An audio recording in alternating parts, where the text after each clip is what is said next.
if they are to achieve a rational, suitable solution. Now the question which lingers in the mind of citizens is, can the so-called development project ensure social security to them? Can this project protect them from cultural invasion, exploitation and marginalization? Can the government assure them protection from nature's fury, which will inevitably happen if it tampers with nature to such an alarming extent? With this, let me conclude my speech. Thank you. What would be our approach? That's why I said it's not a question. Because we said this piracy will go on, this... one of the friends speaker has broadly speaking the impact of the dam. But if you look in the northeast context, the people resistance in the other part of the northeast, like Manipur, Nagaland, it is different from us, and including Assam. They are resisting with the arms, the political resistance. But today, if you see the resistance of the community in Arunachal, we are lucky that as of now, Arunachal doesn't have any such organized underground to really immediately contradict the political survival of the country as well. But we have to understand, see, if you see the Arunachal perspective, Nomron is here mentioned, Nomron, the entire river, this river portions are owned by a community of a percentage person, that is Arunachal, which is also there. Another is that Arunachal, if you see the history of the growth of the political history of Arunachal, now Honorable MP, I think he and Aceh, he was also our Honorable Minister of Power today, also the former President of the APSU, one of the presidents. These people are the first, stage in the modern who have looked. Community were probably as to the middle age, they have not passed the middle age. And from the middle age, they have not even been to the second age. They have straightly jumped to IT, age now. So my point here is that the Arunachal as we people have not capable of, are not aware of that. That is number one. That is why people, if you see many ATM board has been destroyed, because people have water system to instead down to ATM system. So they don't know the consequences. So they're just destroyed. Like that, they are not aware of what will be consequence of the damage to them. That is one another aspect. That is why I agree with the Honorable former MP. His point, there is need of debating and discussing, and of course redefine the so-called development. Whether this development means only the dam or its other development. But one way we have to appreciate the state government. I have compared the kind of project policy in Maharashtra and other part of the state. 2008 state has come up. It's very good, I think. So we must debate. Can you come down to your question? Yeah. So no, there is it's not actually question. I think for them is need to be separately a debate discussion within the resistant groups of the Arunachal and as well as the government bodies. We must come across and discuss, and they must understand why these people are opposing dams in this. I think that government should have a time and lesson to the communities. The local people, the indigenous people, then the campaign may not be a popular campaign. If you don't have a popular campaign, then you don't have a legitimate stand for the people, then you will stand to lose. If you see carefully what state government is saying, or the state central government vis-a-vis our policy, especially the hydropower policy, it looks very justifiable. It looks very good, pro people. But if you look at the standpoint of the activists, then it looks the indigenous people are very much threatened. How to synchronize that? Sometimes one of my brother was saying that he wants to make consultation with me. I said, welcome, I'll definitely discuss with you. I've done 5 years I was heading a parliamentary subcommittee on hydropower. Traveled various countries and tried to study how it is beneficial and how it is destructive. For example, what you said about this entire Arunachal Pradesh falling into zone 5 of seismic calculation. Japan has much more, catastrophic experience in terms of earthquake incidents. But the information which disseminates and whatever, argument you make must be very precise. Because I feel this movement is going to get momentum in the time to come.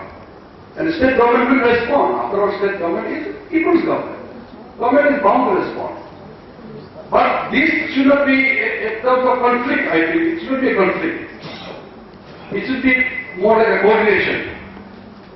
I also feel that we need to take every possible water resources and convert into hydropower generating project in the name of development of Arunachal Pradesh. These are big questions. And 5 rivers which comes from China.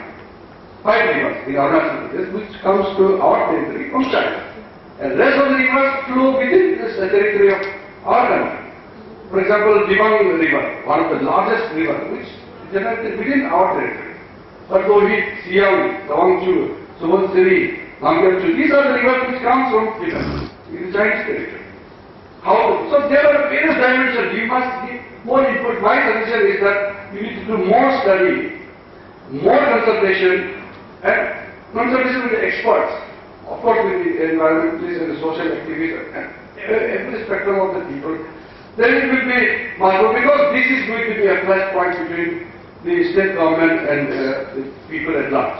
So what we want is that the ugly scheme should not develop in our state. We should move to better understanding. We cannot see a battleground in a peaceful state of Arunachal Pradesh. That's a suggestion. That just because I feel it otherwise, it does not mean that that is the majority. The second small point I would like to make, that decision making itself involves that this decision has got some positive and some negative. There is nothing in which there is no negative. Otherwise, no decision making is required. That is an automatic course. No discourse or debate is required. The decision making is done to maximize your gain and minimize your loss. Decision making is done to see that the commensurate advantages are more than the concomitant losses. And then countermeasures are taken to further minimize your losses. Now, power is a requirement. Power is an important asset of this state. Power potential, hydroelectric power potential. You leave it untapped, all this water goes back probably of no use without giving any benefit to the community. But there are environmental concerns which can be minimized with the modern technology, with the additional surplus of funds that will be available. There can be major forestation programs, there can be major soil conservation programs, there can be so much other that can be done. And the demand should be strengthened on how do you minimize the loss. Rather than telling that let no decision be taken and let there be no movement forward. Whether you make roads or you make rail bridges or you make schools or you do come in practice the environmental conditions. And at the same time, the preservation of nature is absolutely necessary. We will have to find the ways in the means by which we can take the countermeasure to not only compensate it, but probably further enrich our environment. Rijulu Saab has mentioned about PAP and RAP. We also feel that PAP and RAP is very obsolete. Excuse me, is it connected to this session? Not this session. I have requested before. References from one of my articles and other articles. One of our intellectuals from Odisha, he made very emphatic demand that it should be named after Vishaka, but ultimately Assam owned and it was named after Monyamgaon. I hope some mistake is there and we should make further efforts to rename that of our nations after Vishaka. Here I stand with you. So for that matter, we must allow it. I came across a very peculiar situation, Defense personnel are giving special training how to utilize the wild planes or even elephants also in the case that if they are lost in the jungles during March without any flow of supply, then what will happen? Will they starve and die? So that they are giving some special training to identify what are those useful plants with which they can thrive. People of Arunachal Pradesh, if there is a natural calamity, if there is an earthquake of 9 or 8 intensity, if everything is lost, network of the roads are all disrupted, the supply from outside is not reaching those remote areas, then what will happen? Are they going to die? Definitely not. Because they have the resilient capacity, they have the knowledge of the wonderful utilization of these bioresources or the available resources in their surroundings. They will not starve. But a person in Itanagar township, if water supply is not there in the morning, by evening his condition will be horrible. Not to think of this together without any supply. So this is what is called so-called development. If we say that okay, with all these modern amenities in a township like Itanagar, we are very well placed. This is our development. I think this is not. We have to redefine development. Those people who are keeping the earth in perfect harmony with nature, who have the ability to thrive.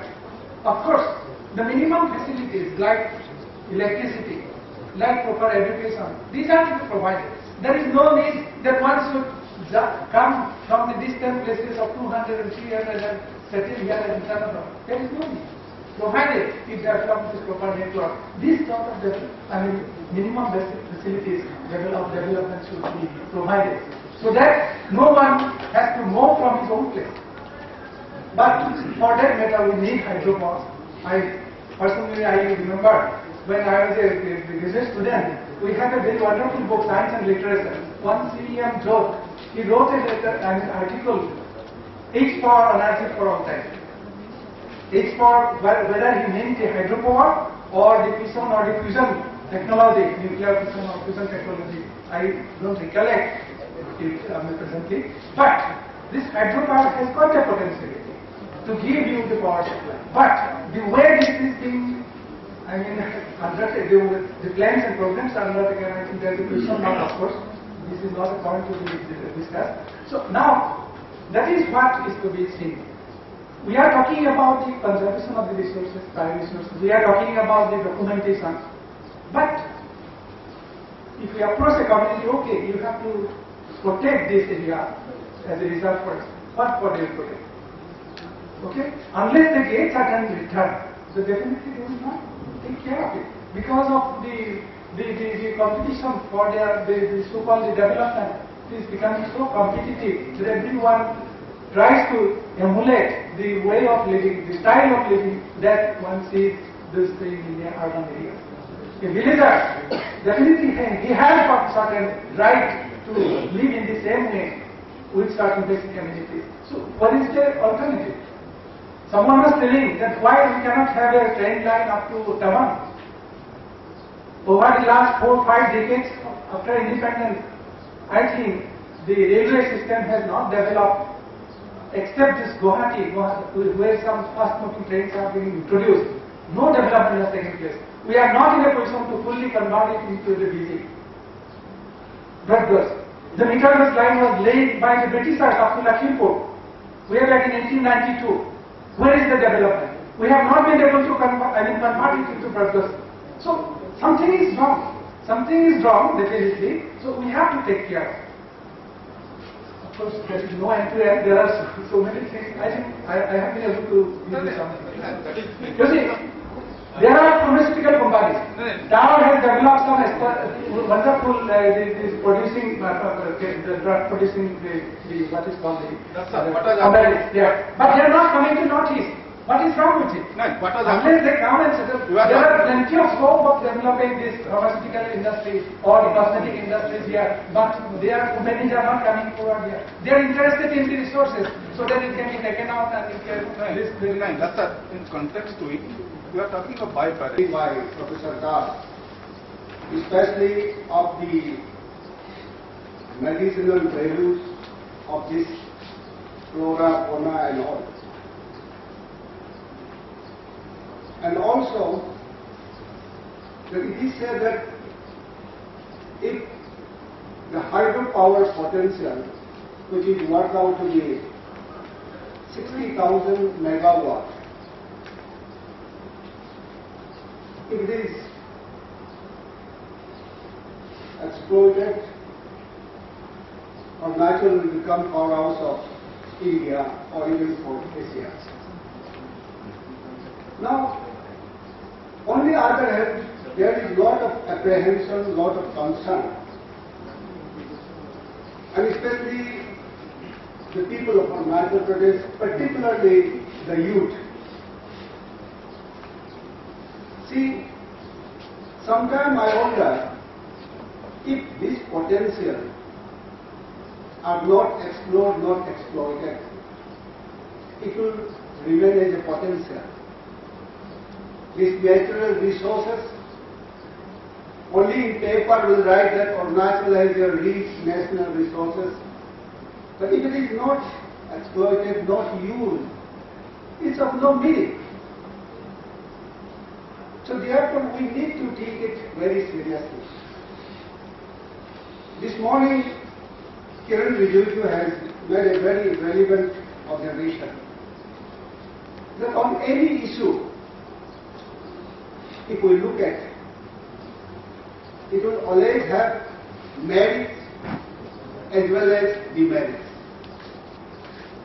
Those who are against it will always emphasize on the demerits. Those who are for it, they will always try to, emphasize on merits. So this is the, kind of thing happening. Sometimes parochial or politics things also come up here. May I cite an example on this, because a lot of dust has been thrown on this mega dam issue. I find every time in the paper, and Mr. Time is an activist. See, the first major hydel project in Arunachal Pradesh has been constructed is this Ranga Nadi hydel project. And its capacity of 500 megawatt, but now actually not even 400 is given. And this was started in late 70s. And when it was decided that it will be done at Yazali, the people of Yazali started a movement. That movement was that some misconception, wrong information were given to the people that if this hydel project is constructed at Yazali by NIPCO, the Yazali will be submerged, Yazali will be perished, people will suffer, whatnot. Then there was a slogan. That slogan was that NIPCO hatao, Yazali bachao. This was the slogan, because NIPCO, Northeast Power Corporation, was to build that, hydel project. Then later on, thanks to this administration of those days, and also of the NIPCO officials, they convinced people nothing will happen. Rather, there are a lot of advantages for the people. And then this slogan was changed when people were convinced. NIPCO lao, Yazali bachao. And today that has been proven. If you see the people of Yazali area, they are very much well off economically in comparison with the other people. See, we need to see, we are not to look at on one angle. We have to see from the other angle also. On the other hand, see, there may be demerits. Like for example, recent tsunami or earthquake of Japan. The nuclear power plant has been damaged. There is a nuclear radiation and a lot of hue and cry. Does it mean that all nuclear power plants will be shut down? Never. Rather, it gives proper planning, proper designing, proper precautionary measures, proper kind of should be built up. Same way. Why not in Arunachal Pradesh also we look at that? When we are talking about our security, the security is not only the external security across the border. The real security is the internal security, the economic security. So if any kind of economic development takes place for the betterment of the people of Arunachal Pradesh, why not welcome? However, certain safety measures, as for example the seismic zone, all this has to be taken care. This is one thing I wanted to say. The other thing is that, as you know, Arunachal Pradesh has almost 80% of the forest coverage. And people are talking these days so much of environment. And I find in Arunachal Pradesh also, the greatest hurdles in the Environment Act I should not criticize. It is the greatest impediment for the development of Arunachal Pradesh. Any road you construct, you need forest clearance. Any aerodrome you want to construct, you need forest clearance.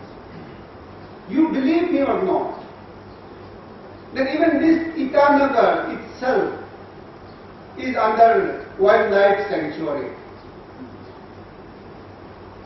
Our Honorable Minister is there. A major water supply project has been sanctioned by Government of India. That from Poma, there is a lot of water scarcity here. Probably the first installment has been released. The second installment has been stopped. The reason is that if it is the urban area, the municipality election must take place. And municipality election cannot be taken place because as on today there is no clear forest clearance of this area. Still it is under wildlife sanctuary.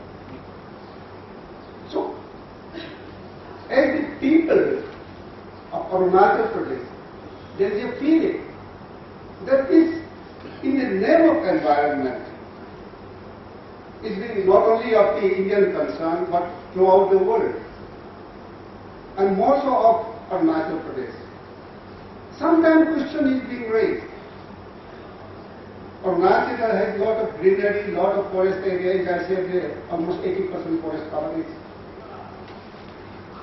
Does India or the country as a whole want that Arunachal should remain the lung of the country and should suffer from the developmental projects? So these are some of the feelings of the people of this country. Having said that, two persons in two areas, one is on Megadam and the other on biodiversity, has presented this paper, and there has been some questions, some observations from the House, and thank you very much, all of you, and most important thing, for giving your patient hearing to this, and also Professor Das and Mr. Sai for your very good papers on the session. Thank you very much. So I agree with Kiran Rijiju on this subject, but then while lifting this, we think that inner land permit has to be little bit more strengthened. The state government should be given more power on inner land permit because it protects our people. We feel that it is protecting our people. Rijiju Sahab has stated about the new policies that is been that has been come up in the states like Himachal Pradesh and other states. When it is protecting our people, I don't see there is any reason it is being lifted. I expect it should be rather strengthened in a land permit. That's the question, so I think that's Let me finish with my history. No, one question. Lack of media awareness, and the media is not being able to generate enough awareness to the common masses of Arunachal Pradesh. So we have always been given awareness regarding the developmental projects as Delhi announces. So what happens is the people, the contractors, the businessmen from Delhi, they know all the projects on all these schemes that is being announced by the ministries, and they get the schemes in connivance with some of the corrupted officials of our state, and without any tender, if it is 100 crores or so, they get it done, and the development is never seen in our state. Say for example, just recently there was a Panchayat Resources Center. The scheme that is being given to all the blocks, 149 blocks of Arunachal Pradesh, resource centers were to be established. Government of India say was 7,50,000. Arunachal government had to give 2,50,000. There was one trader, owner of the Delhi traders, Mr. Sanjay Sharma. There have not been any resource centers established in many of the districts, but all the payments has been done. So I think, while announcing all the developmental schemes, Delhi should always follow with the awareness generation campaigns, seminars, disseminating the benefits of all those schemes being announced from Delhi. So these are some observations I have made. No, sir, please give me some more time, little more, sir. You won't have answers. No, sir, During the time when it was done, that was the requirement. I think you made a very valid point. I totally agree with it. That's the point. To revisit it, review it, see what is necessary. Let me tell you that at that point of time also, the main consideration was protection of the interests of the local people living in this area who were economically, socially, etc. were thought to be requiring a certain amount of protection, and it was also thought that these areas had certain security vulnerability. Maybe that the situation has changed. The rules, policies of the government should not remain stagnant for all time to come. The second issue is not security related, but I definitely agree that there should be transparency. Holding of seminars is not the way that the tenders are known to the people. People coming to the seminar themselves want to know that the seminar, that the tenders are being floated by the government. But there should be a mechanism, both through a government's publicity division to give wide publicity. Today in the cyberspace and access to the internet can make it public. And there could be a provision that in case wide publicity has not been given, then the tender accepted will not be accepted, cannot be accepted. Once you make an inherent provision like that, therefore anybody who has given it, and if somebody is able to prove that is, it was done with a certain amount of deniability or non-accessibility to certain key players, the stakeholders, probably that becomes non-operational. So provisions like that can be done, but anyway, this is more of an administrative matter than a security matter. Like there is no other security question, I will ask Mr. Adam to question, ask the question again. Yes, there is somebody else. Please. Yes, please.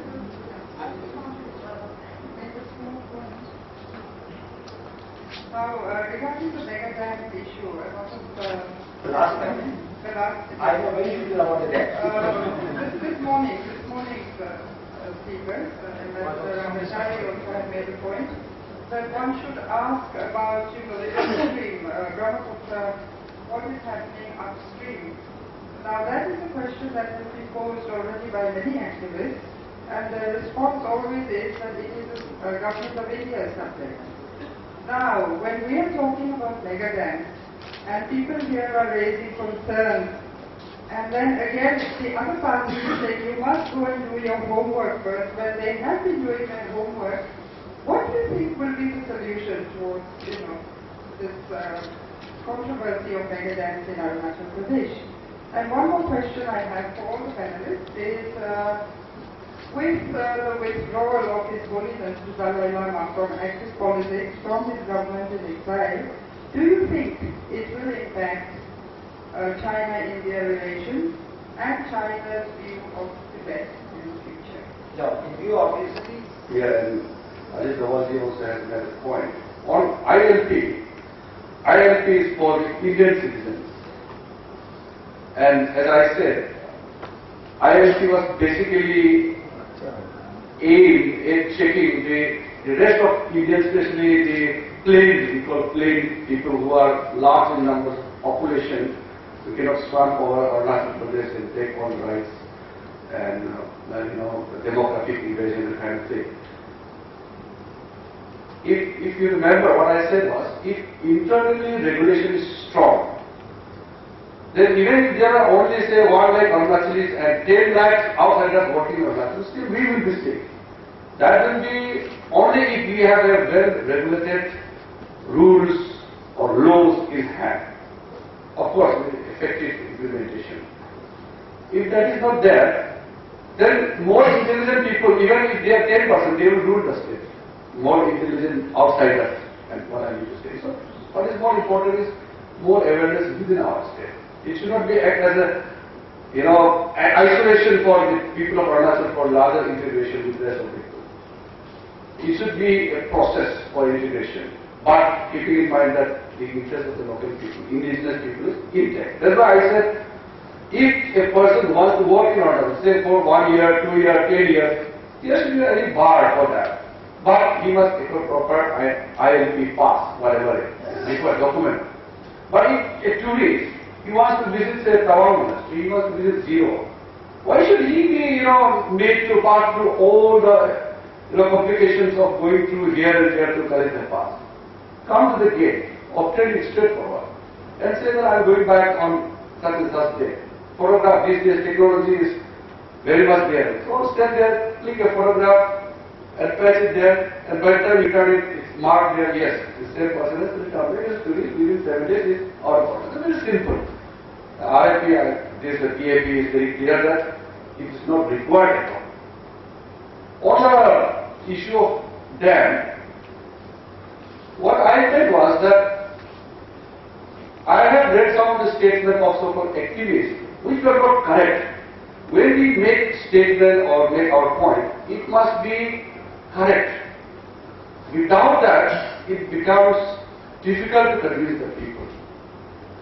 Like in Assam, once there was a big gathering in Guwahati. They were saying the whole of Assam is going to be drawn because there are so many mega dam projects in Arunachal.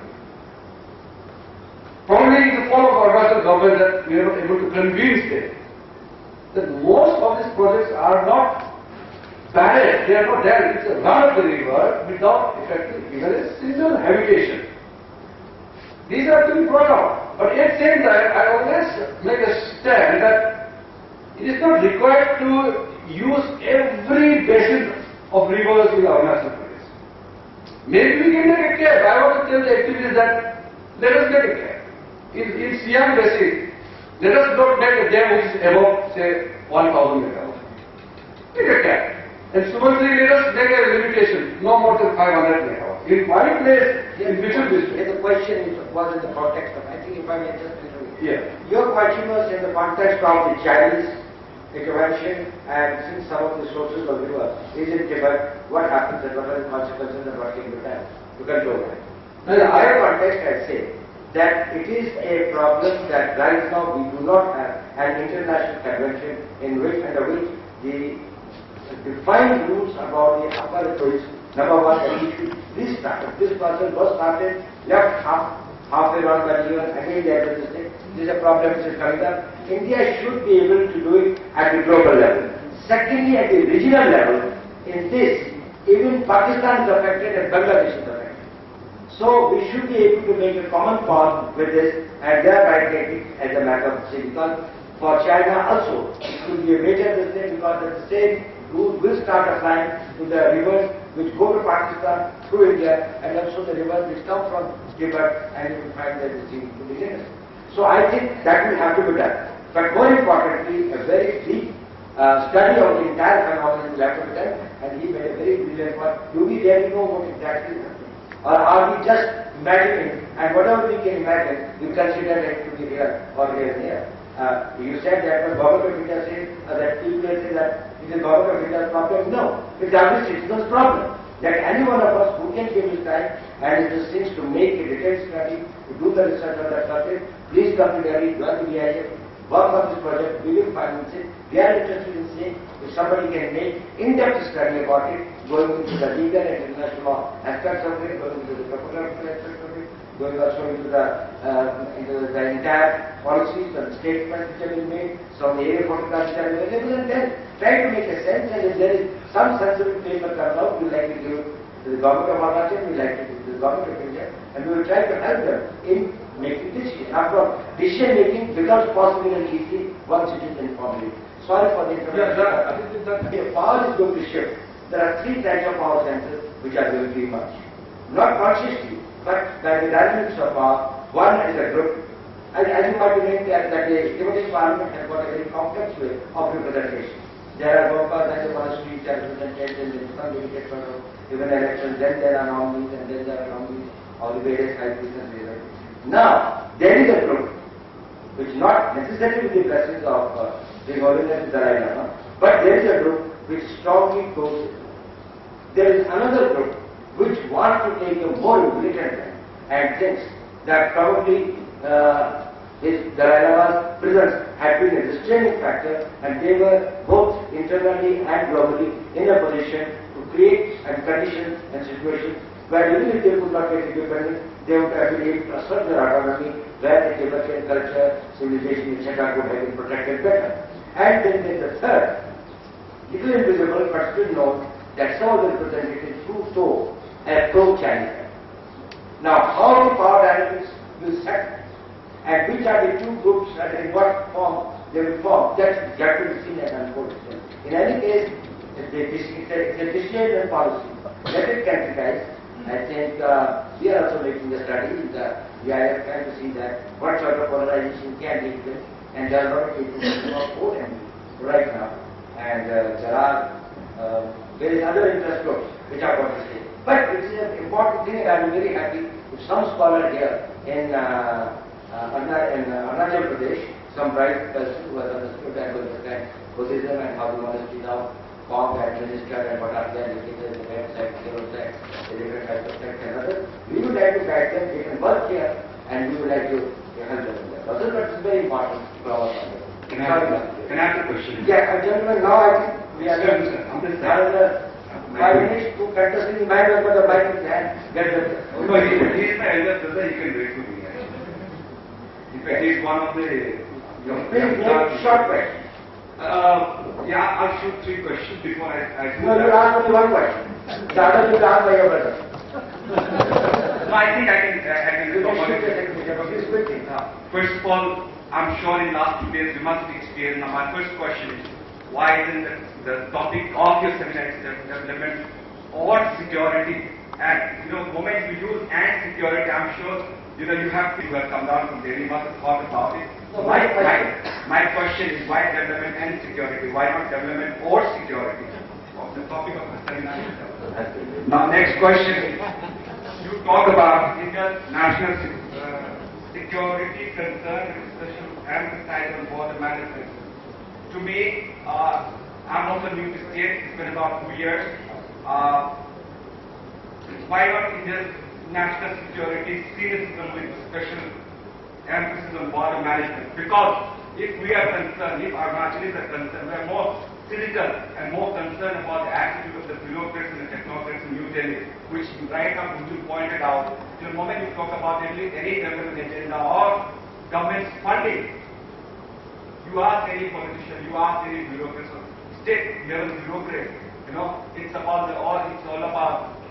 You talked about barter system. I still think the barter system exists between the contractors and the bureaucrats of Arunachal, the bureaucrats sitting in Delhi. Now, I'm sure. What is your question? Now, my question is, why not India's national security cynicism with special emphasis to border management? Why security concern? Because when you talk about security concern, you only talk about Tawan, you talk about Mechuka. There are other areas in Arunachal where there are security border issues like Vijayanagar. Now, Vijayanagar is a place in Arunachal which is bordering Burma. Now, until 1975, you had a road where then Lieutenant Governor K. Raja had driven down by road. But now, for last 20 years, there is no road. And now, even very recently, government of Arunachal announced that 175 kilometers road has been completed, which was supposed to be completed by January 2011. We gave all the papers, all the media in the state, so when you had the state that media is not active. So all of us carried the news, but the Anchal committee members of the Vijayanagar have claimed the road has not been completed. Does this add up to the question that why security concern is not security cynicism? Actually, the body of it does not make the question that you are making. Please sit down, let me reply to for a child. It's about No, survival. just a minute. It's about survival. For a child to live, You can't have both vessels of both worlds. no, you can have. You cannot have one. Yes, you are born with luxury. No. We are not. No, that's We right. are not born with luxury. You have asked the question, now please sit down. You cannot have development without security.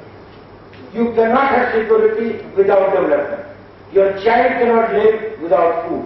He can also not live without water. It will always have to be food and water, no supplementary. Please sit down. The next No, question. you are talking about the developed world. We are underdeveloped place. That's right, so development has to be done. Yeah, so therefore you can have best of both worlds.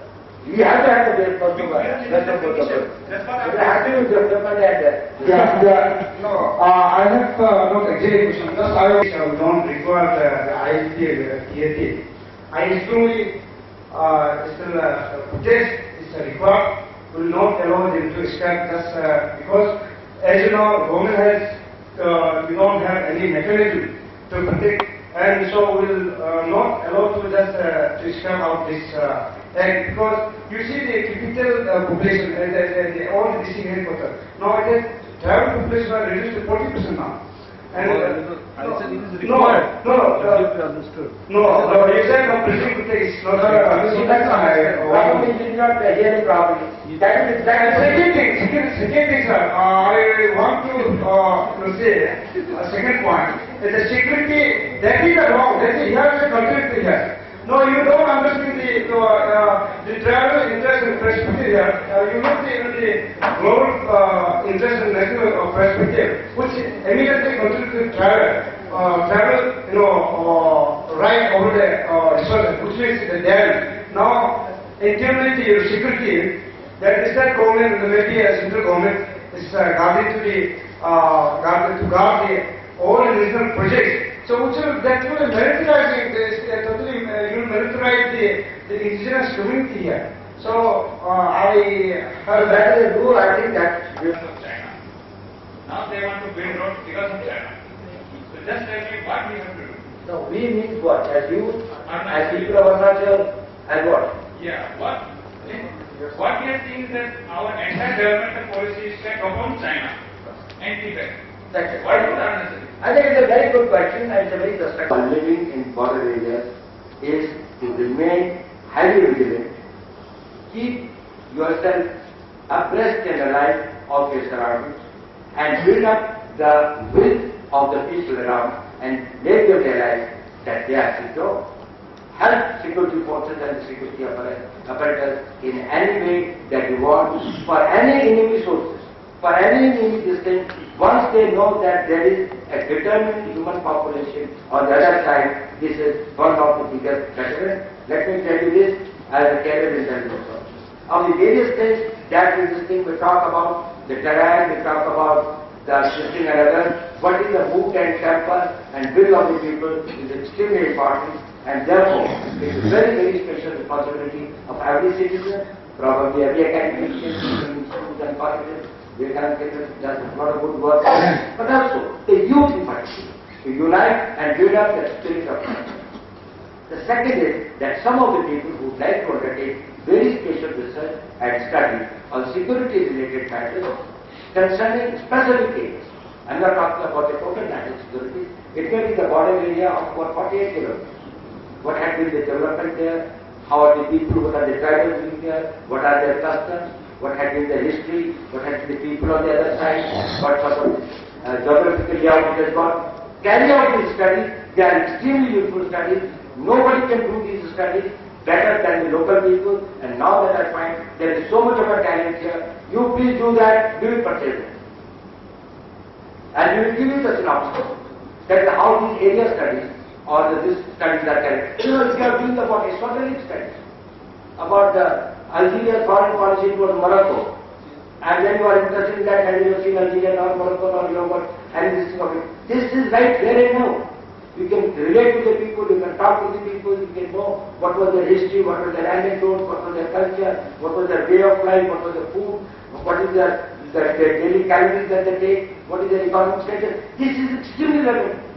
You may think that in security management, in security planning, this does not matter. This is the very, very important data that is required by the people whosoever have to take this thing out of this. The only thing that small segment by itself is not complete, but when we add it up, when we put it into a supercomputer and add it up, we have very, very clear picture of where we are, where we have to be, what is on the other side, and in the process we will have to get to know about it.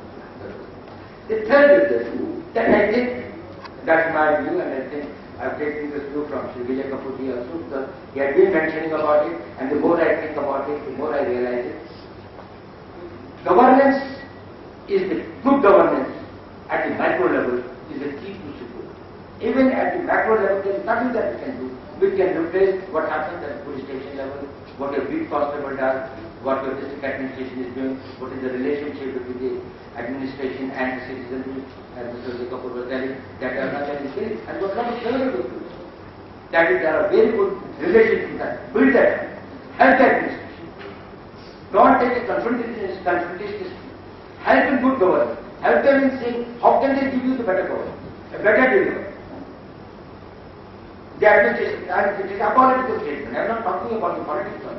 But the administration, there is the policeman, there is a land tehsildar there, I don't know what the revenue system here. If you can give you the right information, if you can see that there is no corruption, if you can see that the guilty people are accounted for, if you can, civil society pressures can be built for giving a good, clean governance, that is the biggest antidote. Now that we are talking about the rupee policy, that is the biggest test.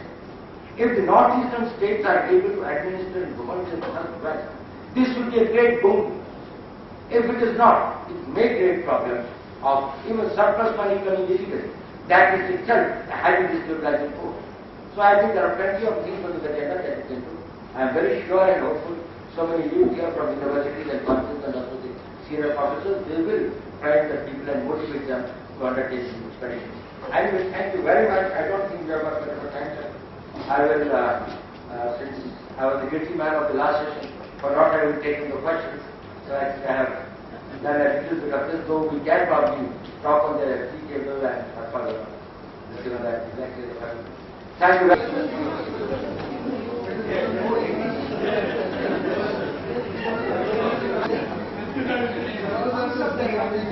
but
the idea of generators will remain with us forever. The seminar highlighted different dimensions of the development and security. Both situations are mutual and reinforcing. However, the contributors of paper on different aspects not only presented the shortcomings but ended with suggestions and also positive notes. In this valedictory session, perhaps we shall end with the beginning of commitment for development and security by knowing self, the source of insecurity, and the appreciation to the significance of the part in the whole, that is Arunachal Pradesh, in regional, national and international context. With the hope for a developed and secure Arunachal, we start the valedictory session with a small prayer.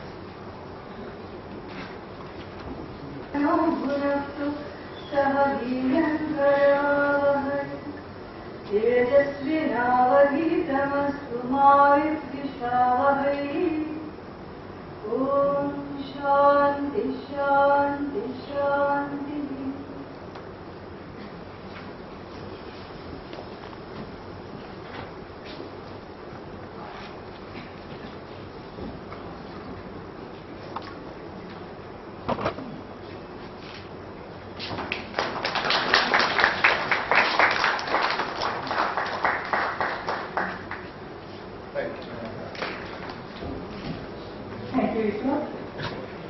Now may I request Dr. Joram Bedi, the French Promote, Vivekananda Kendra, Arunachal Pradesh, and also the Director of Higher and Technical Education, Government of Arunachal Pradesh, to kindly deliver the welcome letter.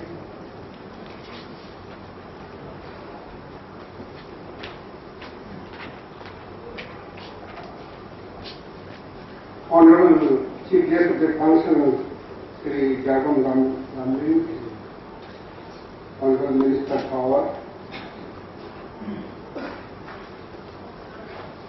esteemed Sri Ajit Dhawanji, Director, Vivekananda International Foundation, Mananiya Vivekananda, Dr. Nani Bhatt, Dr. Tejum Padun,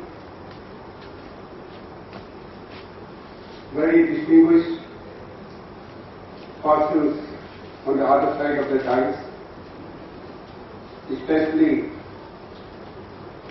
those who have come from outside Arunachal Pradesh, other ladies and gentlemen. This is my pleasant duty to extend the welcome address of this valedictory function of 2-day seminar. Indeed, we plan to make this seminar very important. You can understand the participants that have come from all over the country and that is why we wanted to get it inaugurated by His Excellency, the Governor of Arunachal Pradesh, and he has done it yesterday. We also plan to grace the WFP session by Honorable Chief Minister, but because of his preoccupation, he has nominated his several colleague, Sri Jarum Gamlin. I suppose he is one of the most important ministers in the Dorji Council ministry and has a lot of exposure too. Before becoming minister in the state, maybe 2 terms, he had been the member of parliament, Lok Sabha, and traveled not only across the country, but also across the world. He has a lot of exposure and lot many things to share with us. His very presence made us proud on this concluding session, and I'm particularly more happy that unlike other leaders who particular about the protocol, only addressing the occasion, but he has been participating in the seminar also for little more than 1 session today.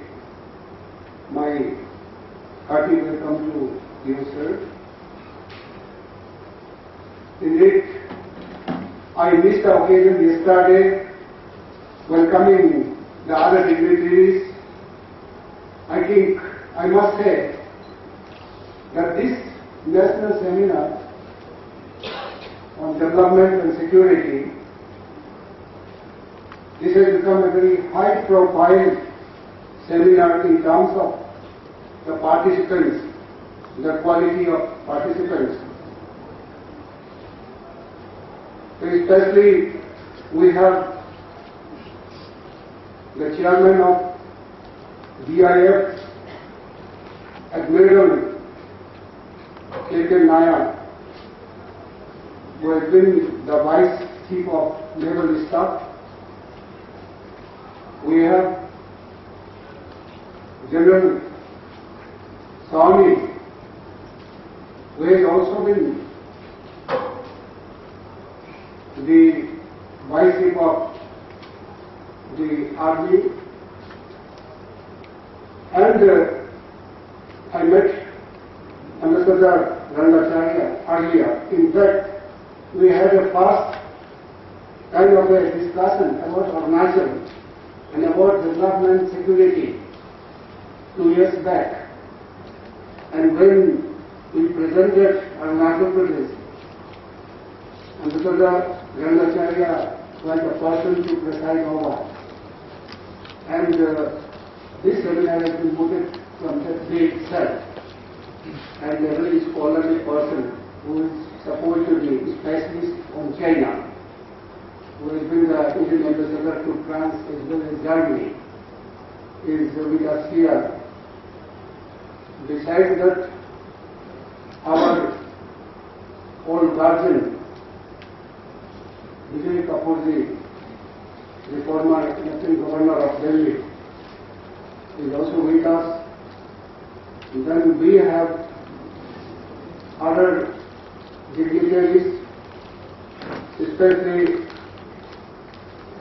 Kannada Sabhapati, who is the Director of Tamil Nadu Institute of Urban Studies, is with us, along with him, Angavelu. I welcome all of you to this validity session, and of course, our most esteemed person, Balaji us is a synonym of Vivekananda Kendra activities in Arunachal Pradesh. He has also come all the way from Kanyakumari, and the other participants, especially those who have presented papers and those who have actively participated, especially the youth from different parts of the state. And I can only hope that in this 2 days seminar, a lot of food for thought has been provided, and it is a good seminar which generates a lot of thinking and which produce another seminar. So therefore, it will go a long way, especially in the policy making or taking very important decisions as far as the development of Arunachal Pradesh is concerned, as far as that of security issues are concerned. One more thing, why we have this seminar is that since Chinese aggression of 1962, this year is coming the 50th year. It was the Indian debacle. Definitely we should not celebrate it. But at the same time, this Chinese aggression was eye-opening for India, and I may say that blessing in disguise for Arunachal Pradesh. So this is the occasion, the 50th year, and that is the part of the conducting this seminar. So the importance of this and whatever has been delivered, especially our experts, especially our Ajit Dawal, who is still contributing, and many others, those who have come from Delhi. They are the part of the think tank of the country for security issues, for the developmental issues. And in this two days seminar, we had 22 paper presentations, which were divided into 6 technical sessions, which were chaired by different experts. And the main focus of the seminar was strategic importance of Arunachal Pradesh in changing national and international scenarios.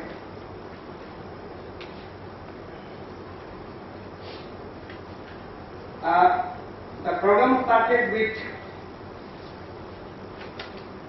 the inaugural session, which was started by address of Sri Balakrishnan, in which he talked about contribution of DKBs, Vivekananda Kendra Vidyalaya, in promoting cultural and social values, which are bearing on the development and security. And the keynote address was presented by Admiral K.K. Nair, which set the ball rolling for the debate to take place. Admiral Nair talked about strengthening of Indian Army, strength of Indian Army to deal with adversaries, and he was linking culture with defense for the security of the people of North India, particularly of the people of Arunachal Pradesh. And a sentence that I still remember, I am reminded of, and I quote, what Admiral Nair said is, deculturation makes the people extremely defenseless, which of course is the most important statement that we must bear in mind in the heart of the national activities that is taking place in Arunachal Pradesh. And then comes the inaugural address by His Excellency the Governor of Arunachal Pradesh, General J.J. Singh, in which he talked about, General Singh appreciated people's response to developmental interventions. And one thing that we, all of us here, liked General Singh was that he identified himself along with the First Lady of the state with tribal communities of Arunachal Pradesh. The first technical session started on the topic political, administrative and territorial evolution of Arunachal Pradesh, lessons learned and opportunities for the future. There were two papers. The first paper was presented by Dr. R.V. Tripathi, Head of Department Political Science, International Government College, Vivekananda. The title of the topic was Acceleration to Integration, Evolution of Arunachal Pradesh as a Personality. I hope the political personality, in which he talked about the process of development from isolation to in British period to the present stage of integration. Second paper was presented in absentia of Dr. Joram Negi by Kumari Liza Lomdak. The title of the paper was Political, Territorial and Administrative Evolution of Arunachal Pradesh in a Historical Perspective. The session was chaired by Sri Vijay Kapoor, former Lieutenant Governor of Arunachal Pradesh and Chief Secretary of former Lieutenant Governor Delhi and Chief Secretary of Arunachal Pradesh, in which Sri Kapoor talked about involvement of community in solving what is now interstate boundary. He stressed the need for the solution of the interstate boundary through the involvement of the local people. And he emphasized on infrastructure development of Arunachal Pradesh. Second technical session was on growth and development of Arunachal Pradesh in national perspective. There were altogether 4 papers. First paper was presented by Professor A. Mitra, Department of Economics, Rajivan University, in which he talked about sectoral transformation and inter-district disparity in development using NSDT indicator. Second topic was on Arunachal tourism by Mr. Chokumama, in which he talked about potentials and prospects of tourism in Arunachal Pradesh. The third topic was by Dr. Kanti Megu, who talked about potential of cross-border tourism between Northeast India and Southwest China with reference to Arunachal Pradesh. He maintained the collaborative effort for regional cooperation in tourism development for regional peace and prosperity should be maintained. Last paper in the technical study was presented. It was a joint paper by Dr. M.C. Bera and Kumari Juni Basar. The title of the topic the paper was Constraint Inherent in Deployment of Development Process, Experiences from Arunachal Pradesh. The paper said the paper was an approach to understand development constraints inherent in Western Bridge development model itself. There was third technical session on social culture movement, which was chaired by Srimati Jajamete, in which we had seven papers presented. The first paper was on Engineer Assam Kim, who talked about growing importance of Goli Polo and Rangpara movement. Second was, of course, very speech from our youth leader, Mr. Gumjum Haidar, Secretary General Northeast Students Organization, who enumerated various state issues which students take up as a pressure group in the absence of effective political opposition parties in the state. The third, fourth and fifth paper was related to the language issues in Arunachal Pradesh. First was Renching Nobu, relevance of Bukki language in the period of globalization. Second, by Kumari Liza Lomdak, who talked about encountering powerful languages of Arunachal in perspective. And third was by Srimati Dinita Devra, who talked about tribal languages in a multilingual situation in Arunachal Pradesh, a brief analysis. These papers talked about status of languages in contribution, status of Indian languages and its contribution of Indian civilization to the making of Indian civilization. Then the last paper was presented by Srimati Tokunoku, entitled Role of Women in Development and Security of Arunachal Pradesh. Also there was a paper by Anita Lowe, who also talked about women empowerment. Both these papers talked about issues related to women and women empowerment. Technical Season 4, Arunachal in Changing Global and Regional Setting, Challenges and Opportunities, which was chaired by Padmasri Mamang Dal. The first paper was by Mr. Mamang Tago, Chairperson Arunachal Citizen Site, which talked about importance and areas of collaborations, present initiatives and problems and prospects of Loki's policy, and also he slightly talked about border trade. Second paper was by Dr. Nani Bhatt, myself, and along with two of the research scholars, Sri Gamli Loi and David Gao. In their paper entitled Bengal Eastern Frontier Regulations 1873 and Analysis, they tried to understand the operational importance or significance of the inland regulations of so-called IMC, Inland Permit System existing in Arunachal Pradesh, and they concluded that there is still need for this regulation to be continued at least some period of time to come. The third paper was by Dr. Ajay Misra, entitled was also on Loki's policy and border trade, new vision for Arunachal Pradesh. Mr. Mamang Tago's paper and Dr. Ajay Kumar's paper generated a lot of debates. And the Technical Season 5 was on India's national security concerns with special emphasis on border management. It was, somebody remarked, the session of the sessions, in which there were 4 papers by distinguished analysts.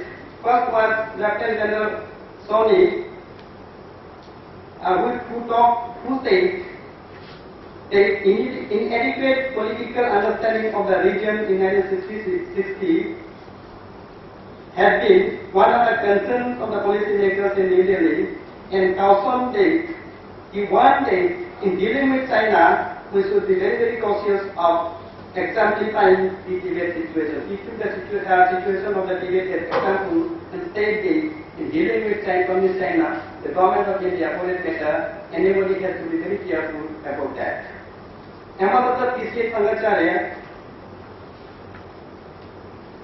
also dealt with Indo-China relations with focus on mega-dam, bargaining state of each country, and the bargaining strength of each country who collaborating with each other. And the third paper was by Professor S. Datta on border trade, that's retrospect and prospect, in which he dwelt on the intermediary role of Arunachalis, impact of border trade on socio-cultural life, and he traced border trade and points in a historical perspective.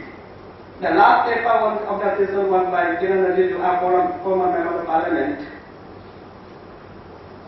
with reference to Hyderabad, IMT, REP, Loki's policy, and tenor of the central government to understand the regional problem of Northeast India. If I should understand properly, Kiran Rijiju said that this ILT, whether it is ILT or RIT or DAP, it has become an obsolete instrument for the protection of tribal people. And what he said was, we need to have an internal mechanism in order to protect the interests of the tribal people, rather than having this absolute instrument for the protection. Last technical session was on biodiversity and environmental issues in growth strategy, which was chaired by Dr. Ram Devi. We were supposed to have 6 papers, but only 4 papers were presented. The first paper was presented by Professor A.K. Das, head Department of Botany, Rajiv University, entitled Biodiversity and Northeast India, in which he said the absence of regulations to protect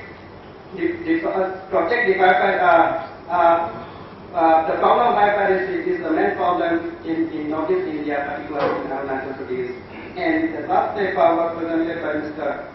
Suraj Tang, mega dams and issues of displacement, long-term environmental impact and marginalization. He raised the concerns of the indigenous people towards the problem of displacement and the environmental issues, and this paper particularly generated a lot of debate. But personally to me, this paper has given us to understand the issue of mega dam. The issue of mega dam has given rise to a new democratic protest, which is we are coming almost to the close of this 2-day seminar, and I would request the next program to be followed. Thank you all.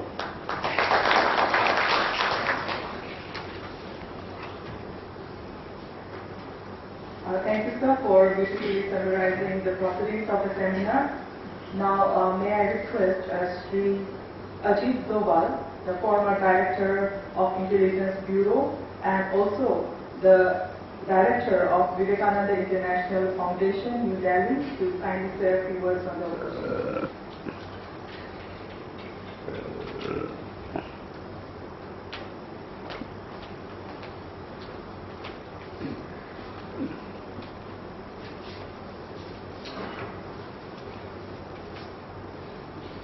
Shri Jamin, Honorable Minister for Power, Shri Jaram Didi, Manya Nivedita Didi, Dr. Tejum Padi, Shri Nani Bhatt,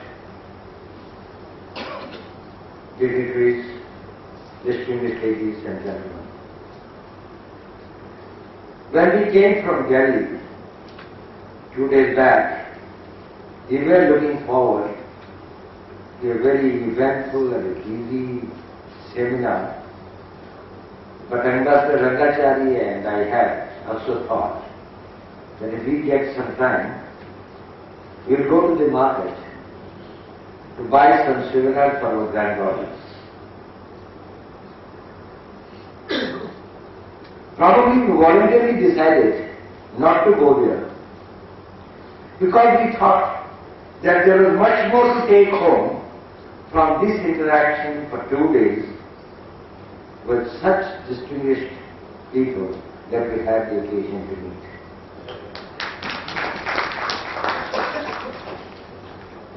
Dr. Sani, Jalsani, he is a doctor as well, because he knows so much about everything. He visited this place first time in '62 as a young officer, later as a corps commander. He was PDOC 4th Corps here, probably about 12 years back, and then now. And he told me his impressions about how much this area has changed. Not only on the surface of it, the roads, the buildings, the schools, the cars, but much more, the people. There is a human resource growth, an organic growth of the people. They are so alive and conscious. They are so reverberating with energy and ideas. We are old adults, I agree with some of them, may disagree with some of them, may understand few, may not be able to comprehend everything. But we can always see and feel the great energy that is coming up. And that is the future of Arunachal, and that is the future of India. Now let me recount briefly, since I won't like to be talking for too long. I think we have already overshot most of our sessions. What is there that I would like to take back to my friends and other friends in the Vivekananda International Foundation, with other people that I meet? The first thing that I think, the impression that I do hope that my other senior colleagues here who have been there may share this impression with me, is that here is a state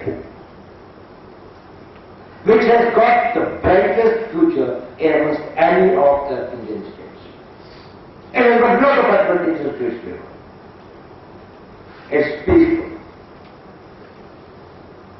As Sri Vivekananda said yesterday, it has got huge space and a limited population.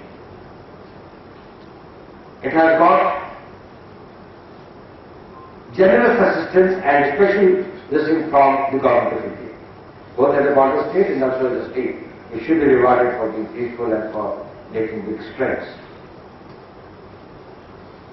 It has got scope for tourism, it has got scope for floriculture, horticulture, probably many other forms of land-based business, maybe commercial plantation.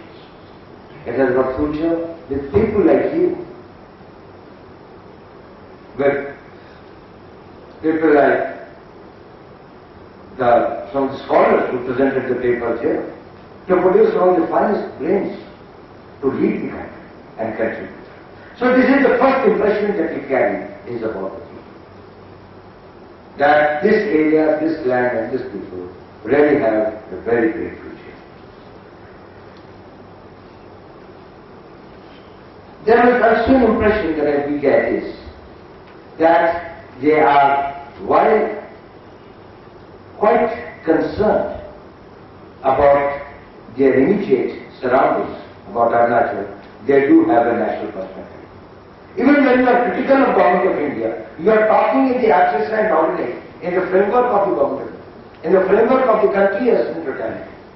When you say that Delhi hasn't done this, Delhi should have done this, this is what the Delhi should have a medical college, there should be a stadium, Delhi should do that, that is a matter of final detail we can say, whether Delhi should do it or the Arunachal government should do it or the Rajneesh should do it or civil society should do it.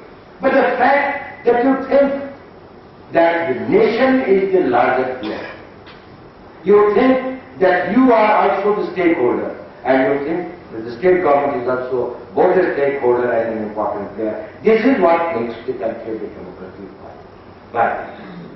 This is what provides that energy. So there were ideas, they were very, very positive, but very bright ideas, some of them which I heard for the first time. On all fronts. That was another very important aspect. People talked about the developmental matters to the very mundane, small problems of day to day, to the larger macro things about the vision of the future. I think we had very useful things from Shri Vivekananda when we talked about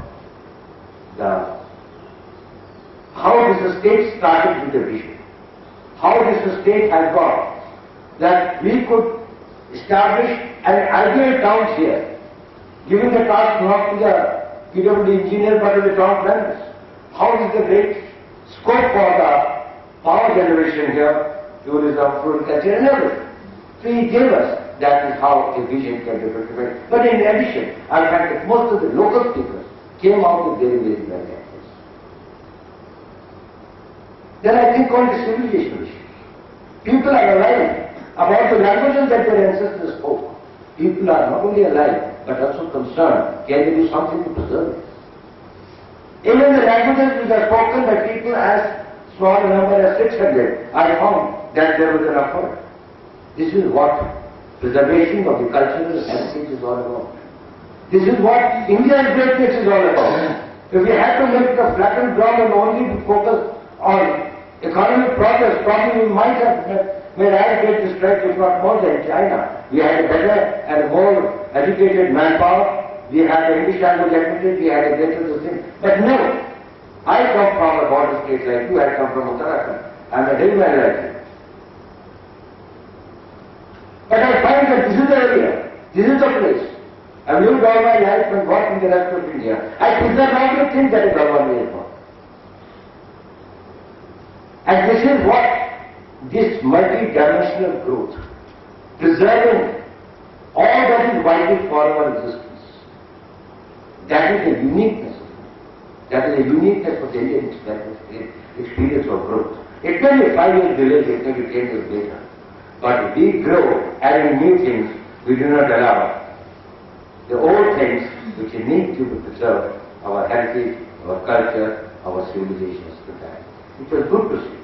The younger generation alive with it. The younger generation conscious of it. And I think that is what, no wonder whether you have got the inner line permits or you don't have the inner line permit. What matters is that do you have that fire burning in your bellies, that we have got to preserve the culture and heritage and civilization of our ancestors.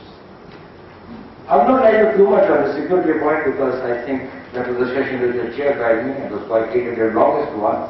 Presumably we had 3 hours of this thing and then again I was asked to give the questions and answers. But still let me add that Edmund Mayer gave us very sarcastic and very distant view that while we have got to be very careful There is just no need. And this is not we are telling you there's a moral book, I am telling you very honestly. And people who have been not an academician or a right person writing papers, but I totally endorse with you, you are very correct in telling us why we should be careful, there is nothing to be fearful.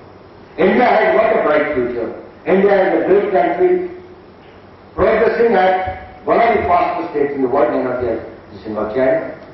A very stable democracy, world's biggest youth base, the human resource, very, very competent, very mobile, upward mobile, people with global contacts, and the advantages of networking, high technology. We have got all the advantages. Our diversity is all that.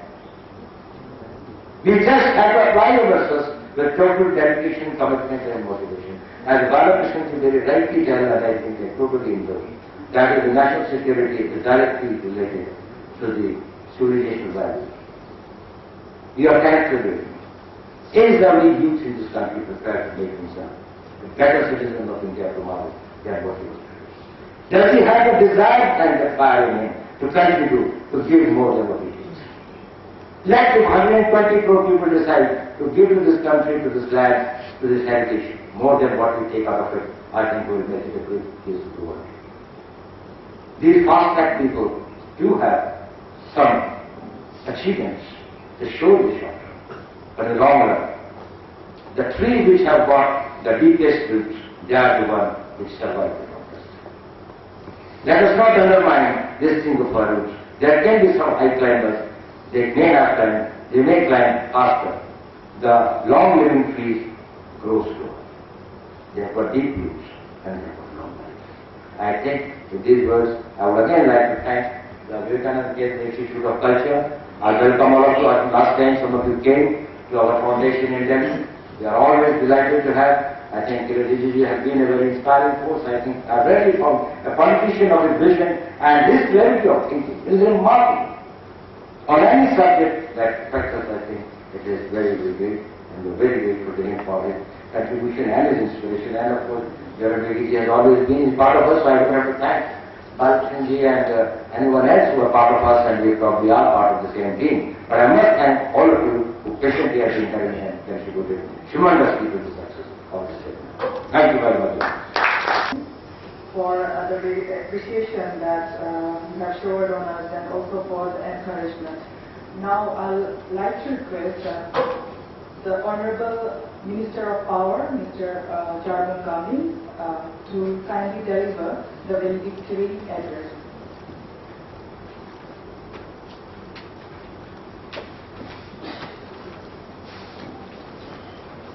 I recommend the Institute of Culture, Arunachal Pradesh, for this invitation. And the subject of the seminar, development and security, as far as the Northeast and Arunachal is concerned, the subject is very apt. Before I proceed with my speech, someone has rightly said that in this seminar, the participation of the elected representatives is almost nil. Maybe it's because most of us were not aware of this seminar. In fact, I also was informed by the Chief Minister that there is a seminar and you have to represent me. So on behalf of my cabinet colleagues and on behalf of the Honorable MLA, I tender my apology for not being able to participate in this seminar. For the last 2 days,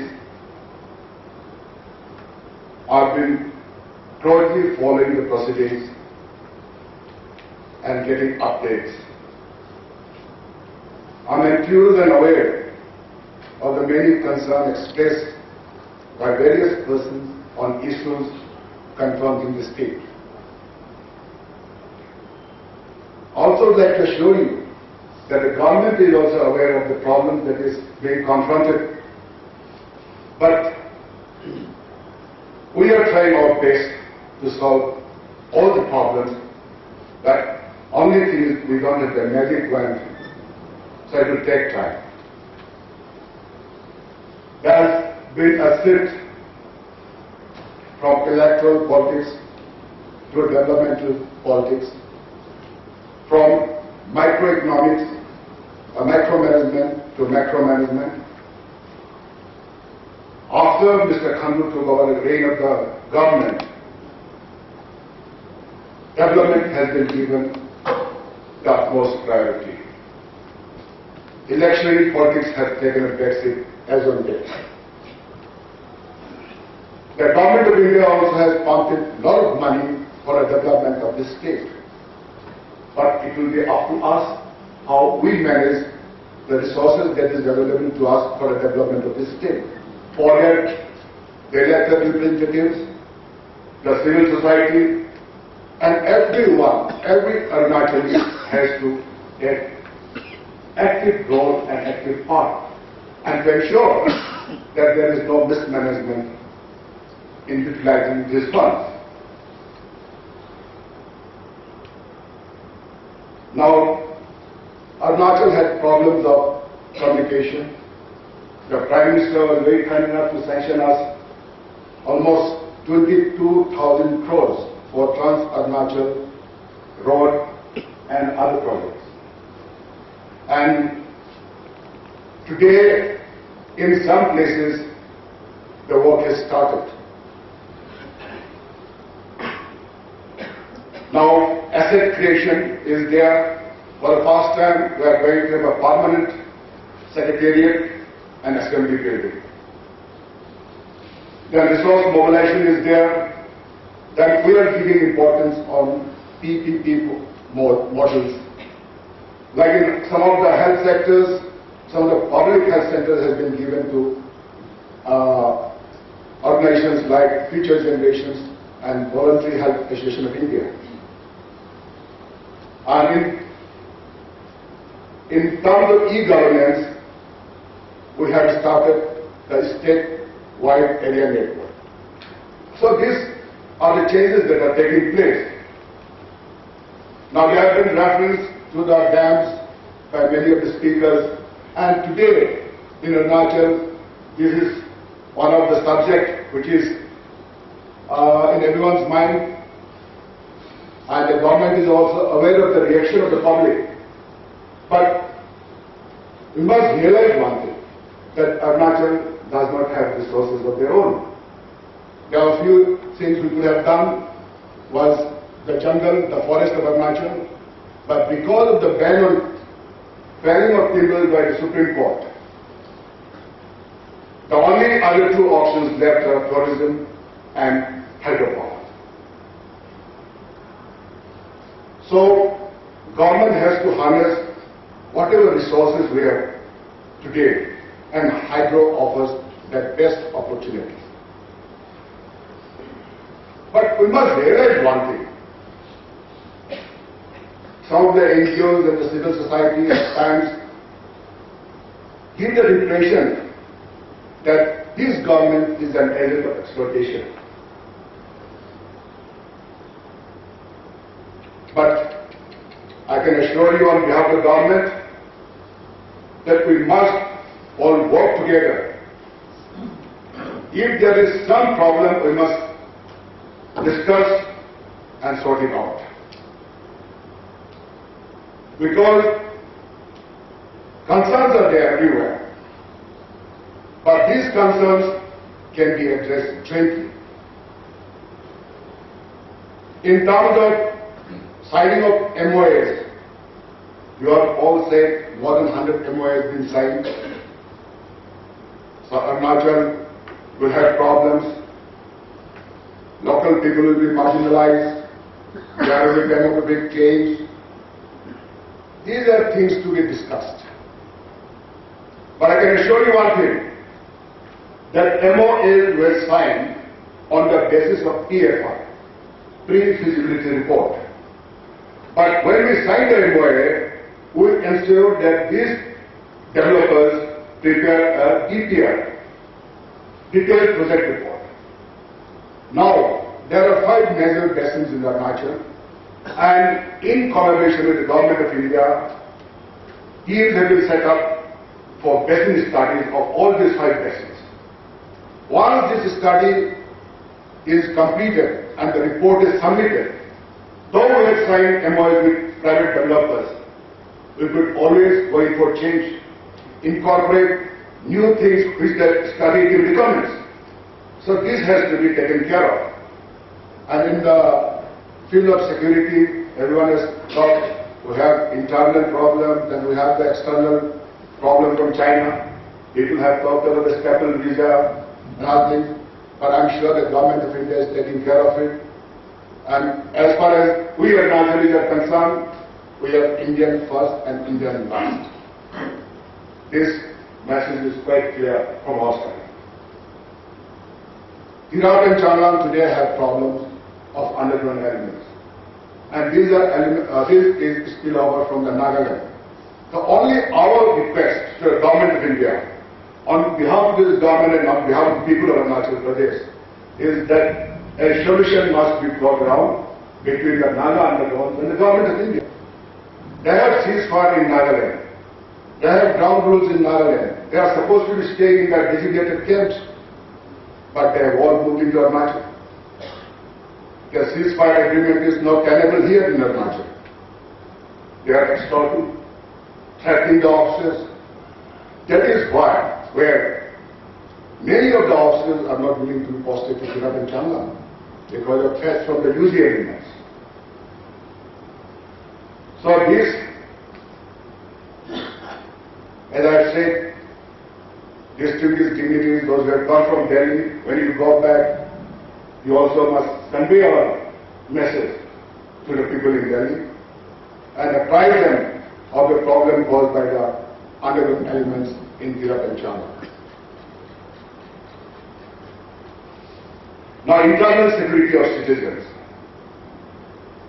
Broad concern on prevalence of a rule of law as expressed has been well taken by this government.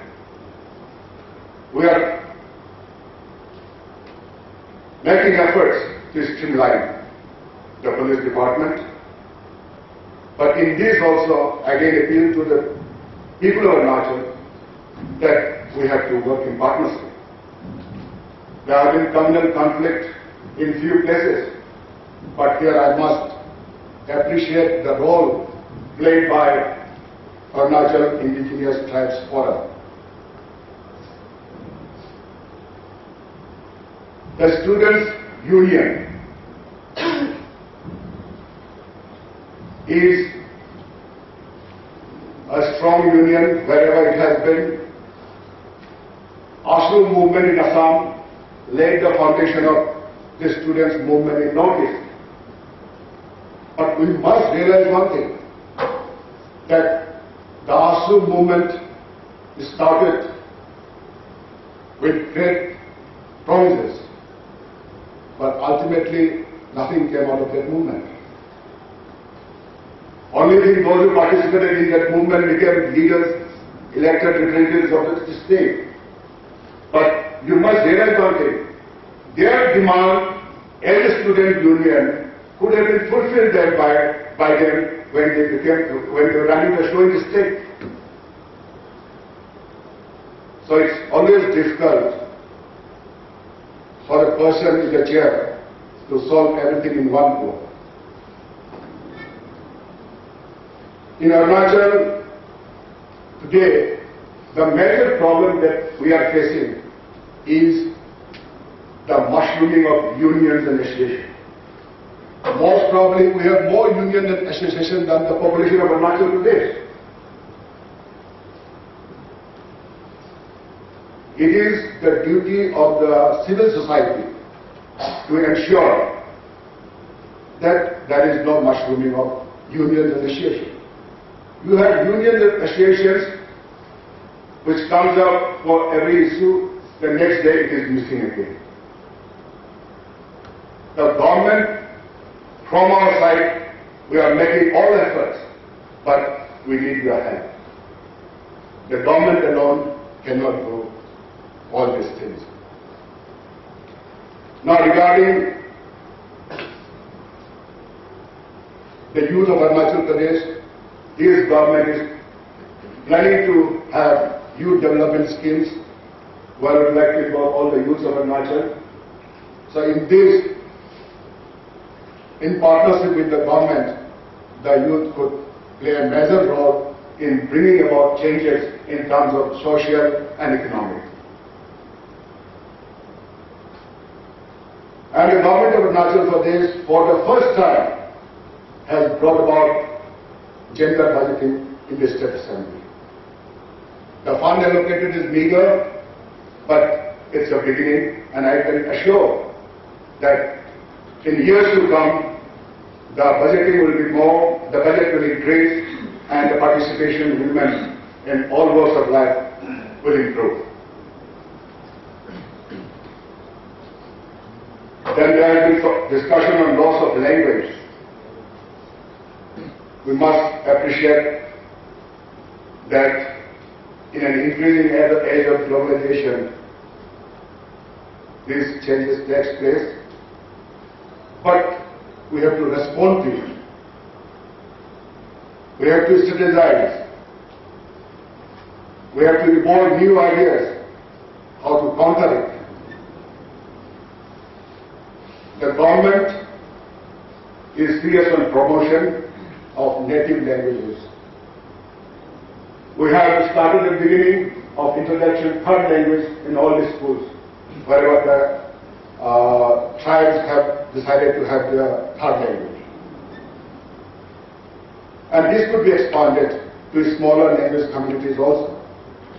But here, the community organization is important. Government can be just a facilitator. The community organization has to take the initiative.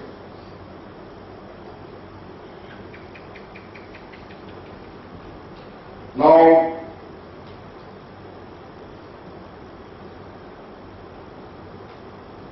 these last 2 days, as Dr. Bharat said, a lot of things have been discussed, and I'm sure that there will be a publication in this seminar, and we must ensure that this does not end up only in the archives. There should be follow-up and follow-through action on this. And on behalf of the government, I assure you to study its recommendation for possible policy-level implementation. And after permission, we could take it to the cabinet if at all some changes have to be brought about.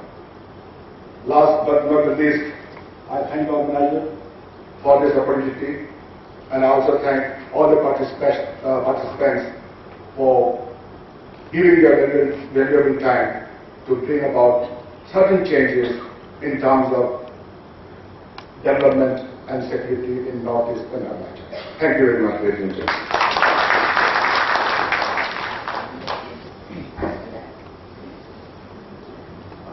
Thank you very much, sir, for the very lucid presentation. And in fact, sharing your concerns and government initiatives on one hand with us. Thank you very much for that. And now may I request Mananiya Kumari Vivekananda, the Vice President of Vivekananda Center, Kanyakumari, to give the presidential address.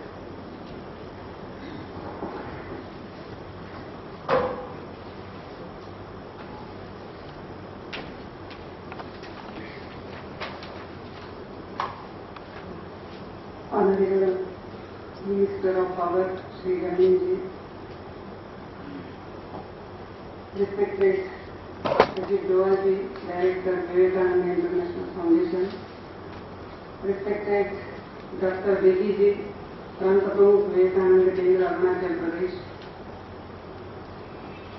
respected Dr. Tejul Padul ji, who is the Pranta Pramukh of Vivekananda Kendra, Arunachal Pradesh, Dr. Nani Bhatt, with whom I am acquainted since the seminar that we had conducted at Pasighat.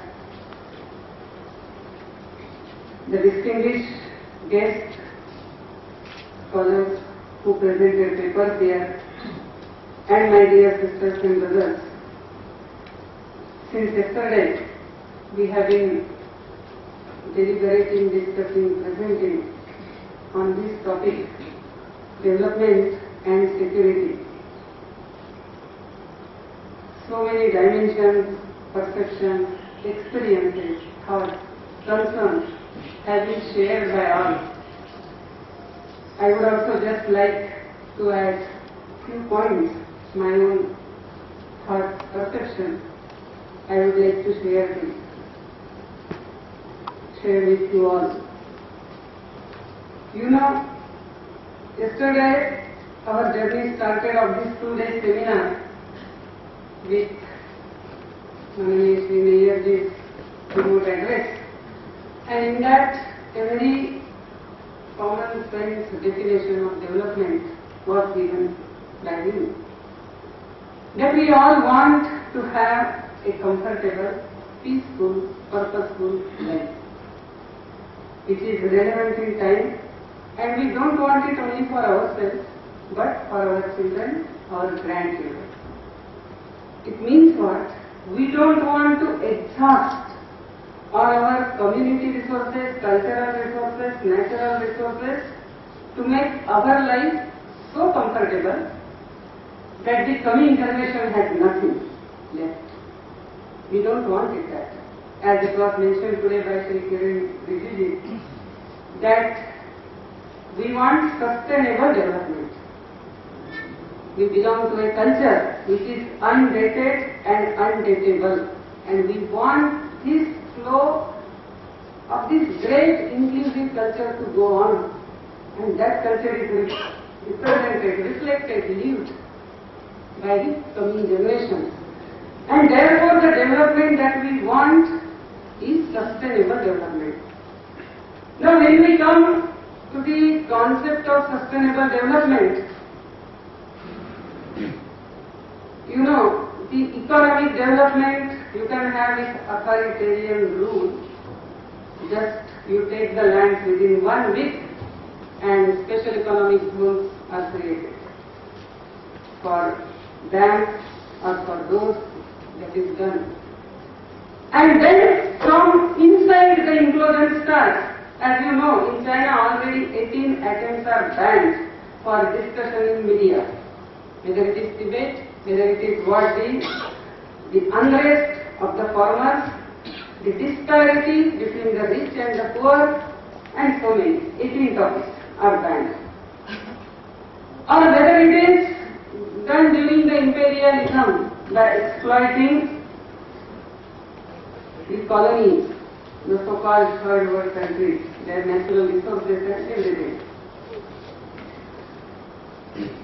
This way economic development will not take us on sustainable basis for too long.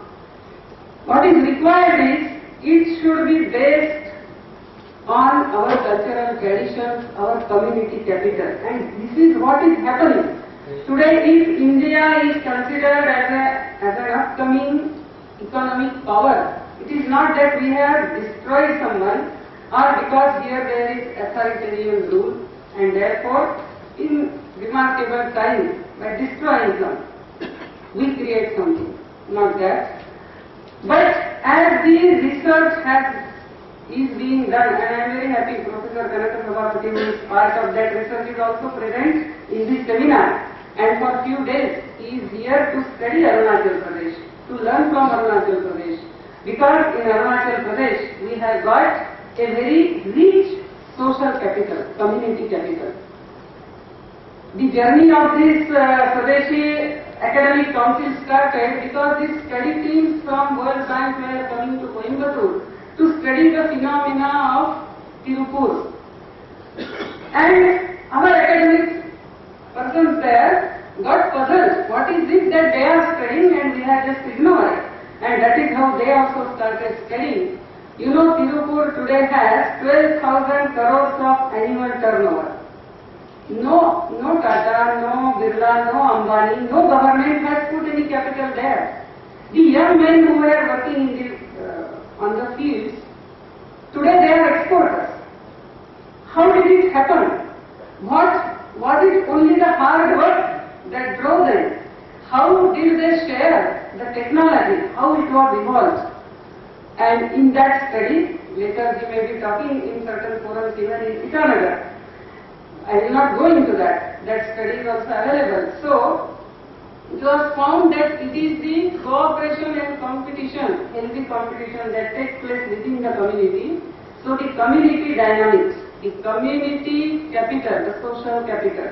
Once in Kanyakumari when we were having a camp for foreigners, and in that when I was discussing this topic later in question and answer session, the first question they asked was, how can we bring back our communities? Now you cannot bring back communities or families by law. You know, it is over the years, centuries, these are evolved. And these communities stay together because of our cultural traditions. And these cultural traditions is not just limited to our dress, to our language, to our festivals, but it is also very much rooted in our region of existence. How do we view the existence?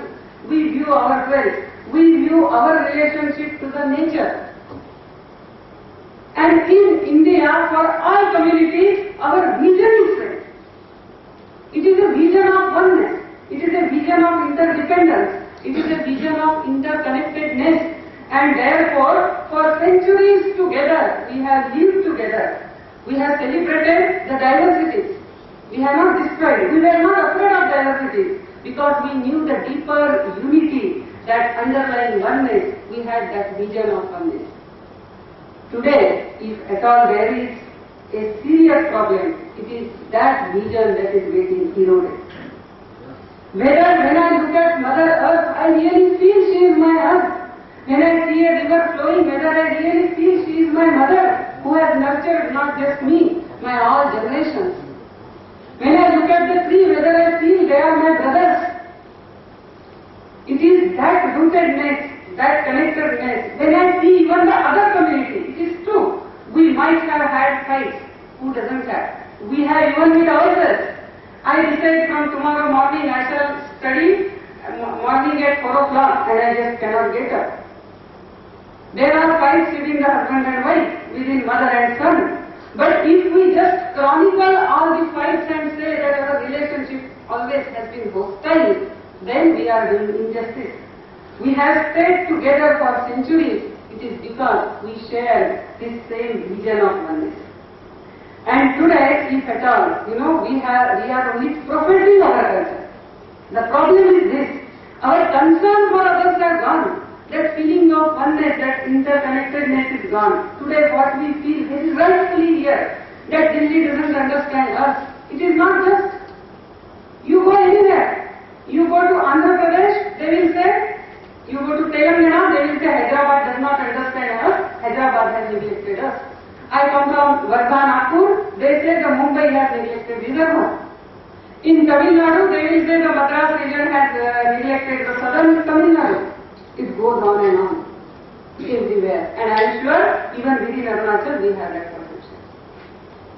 It is because somewhere our character which is rooted in that oneness, that spiritual oneness for which this country is known and which alone this country has to contribute to the whole world. So it is a question of really becoming and being that what this country has continuously stood for.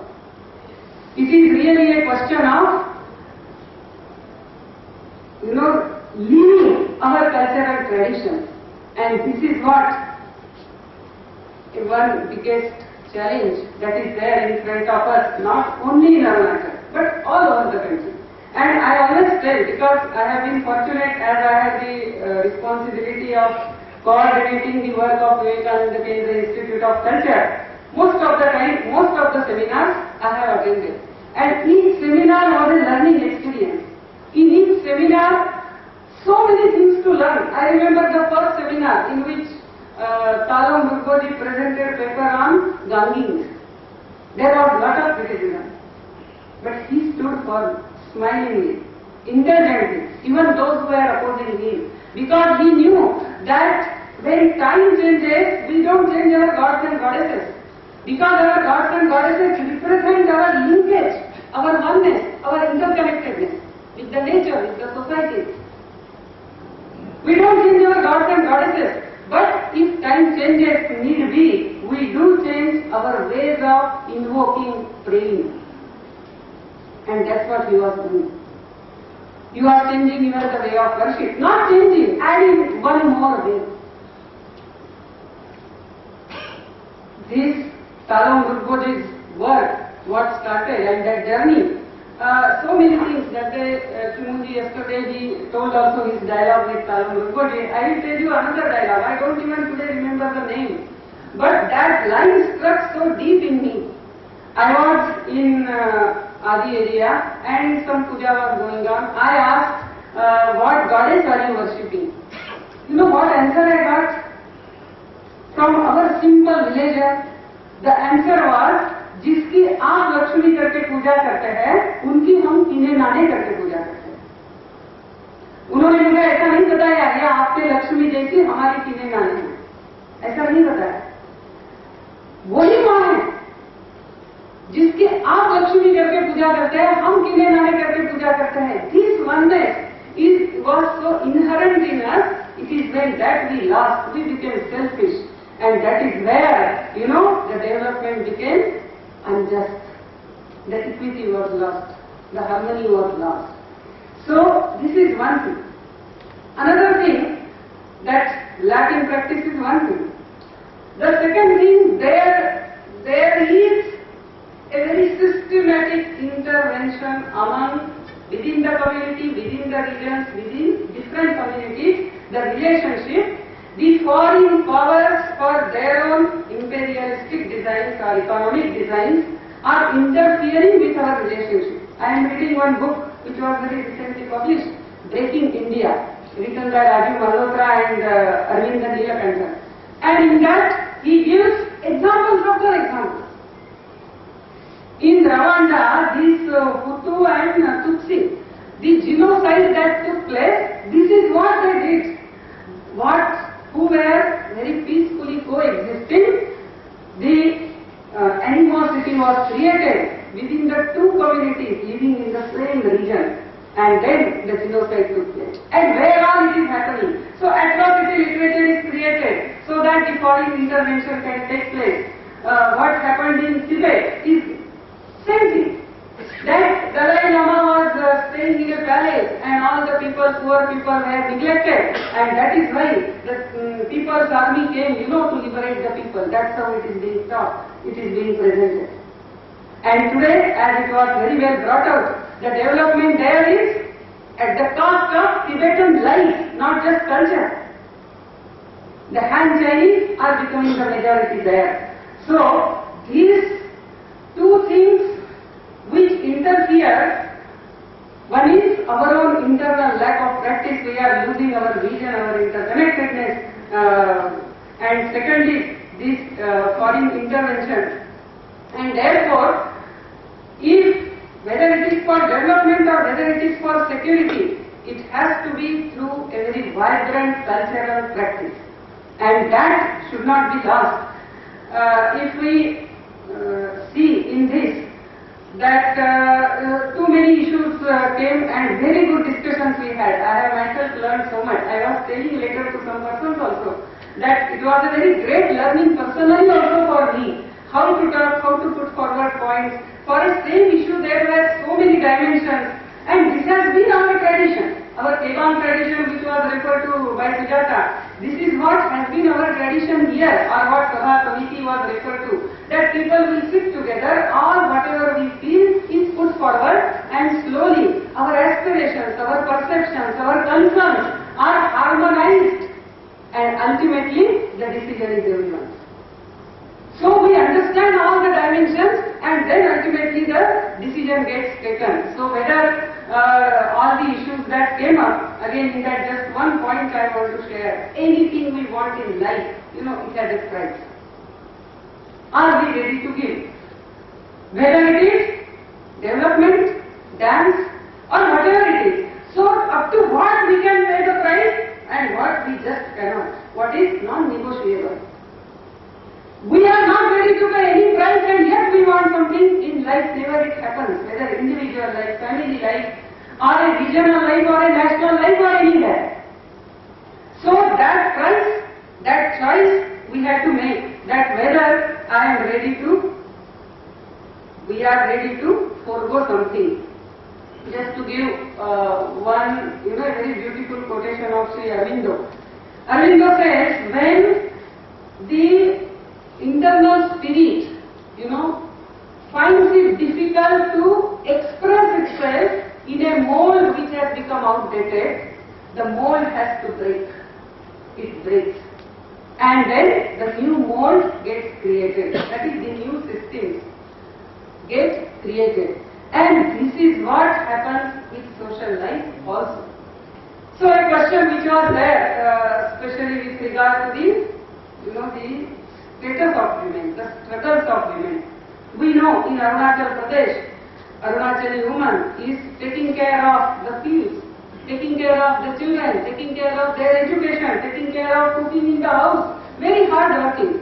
Because we are all children of Anadolu India. And yet, somewhere, our understanding of, in this age, when our girls are getting educated, how are we behaving, treating, looking at our women? This is a question which we have to confront. If we refuse to confront, a time may come when they will go astray. They will assert. As it happened in West, the Western feminism started because there the religion, the culture, the church suppressed women. And therefore she said, that Betty Friedan, who had written that book, Feminine Mystic, she said, do something terrible today. Every day, do something which is revolutionary. And then she would add, in her lecture, ask him to lift the glass. To that state, the Western woman was. And with that book, the women, they just broke all the social capitals, family capitals. They came out, they said, I will decide with myself what I will do. Nobody has right to tell me what I should do. The children became unwanted. The child abuse law had to be brought in. The children became single parent children. And then she wrote another book after 20 years. She said the second stage. And she said somewhere women liberation was a wrong thing. It is human liberation that we all have to work for. There has to be integral effort. Somewhere we have gone wrong. Each one has to give up something so that all of us can go ahead because we are part of the whole. All that she is writing, but it is no use. Like those stories, the Rakshas had come out from the bottom. The Rakshas of self-aggrandizement, selfishness has come out. Now to put it back is very difficult. So, whether it is this, another thing, the language, that day yesterday when Lisa presented her paper, it was with such pain and concern that she was presenting. Our each language is a way of looking at reality, of expression of reality, of expression of human life. And each language that we lose one of the ways. It's true, but it's happening. We are all helpless. Is there a way out? I do not know. But whether in Arunachal we can divide the way, I do not know. And it's not only in Arunachal we are using language, in India everywhere. I meet many young boys in North India. His language may be Marwadi, Mewadi, Bhojpuri, Braj. Today he does not know that. He knows only Hindi. We think everywhere it is Hindi, there is no Hindi. All these languages are getting lost. The beauty of it, today in Tulsi Ramcharitmanas we read, we need some interpreters, some translators. The beauty of the language we are looking. So whether this is the challenge, means as the time changes, we have to evolve the new molds through which the spirit can express again. Even the protection of our language, whether we can do that, there are many such. But I will just take the last one point, that is the religious movement, which Talom Rugboji started, and after that Ninder Namlo, Ramsra, and in all our communities it started. I know Himunji since many years, and in Changlan what was the situation, and still people with their conviction how this Ramkra movement is coming up. Our gods and goddesses is our basic, original identity that we cannot lose. And therefore, the waves, this prayer, I conclude. Namaskar. Justice and equity when it is an intervention or seen as an imposition, and development should be through culture, as any decentralization from above and outside always has some centralizing feature in it. And obviously in academics now there is a wide debate whether culture could be preserved, because preservation itself has different connotations. So with that note, I'll request Dr. Tejum Padu to kindly give the vote of the hand. Arunachal Pradesh, respected but who actually rounded up the reports of our activities. In Buddhism, there is a saying, if you feel that you can do it, then have no tension. If you feel that you cannot do it at all, have no tension. We, the VKIC, choose the first one, that we can do it from the day one when we had the discussion on 6th March 2009 in Vivekananda International Foundation, Delhi. From that day onwards, we have started working on a seminar here in Arunachal Pradesh, and today it has come to a step, and I feel we have done it. But the seminar would not have been complete without the presence of all the persons since yesterday and today. Now, yesterday I have been asked to welcome all of you, and again today I have been asked to send you. The vote of thanks are the saddest words for me, because I do not want to send you. We would like to have you again and again with us. And on behalf of the Vivekananda International Foundation, Delhi, Vivekananda International Center, Arunachal Pradesh, and Vivekananda Kendra, Kanyakumari, I would like to extend my sincere thanks and gratitude to Sri Jagan Gandhi, Honorable Minister of Power, Government of Arunachal Pradesh, who in spite of his hectic schedule accepted our invitation to participate in our valedictory function of the National Seminar on Development and Security, which held on for 2 days. And Rupesh ji, who was with me, had not met our Honorable Minister, and he was full of happiness after talking to him. He found that, yes, there is someone who is ready to be with us. And we are really thankful to you, sir, that you have become part of us today.